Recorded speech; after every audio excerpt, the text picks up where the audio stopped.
As part of this cultural presentation, the Mexican Embassy is taking or is converting the Institute of Mexico in a huge cemetery.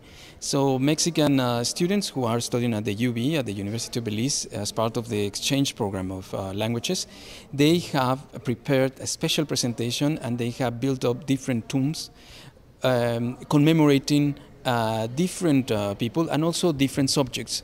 And as people who attend this celebration are going to witness, is that there are different ways in which the tombs and the graves have been constructed or have been presented.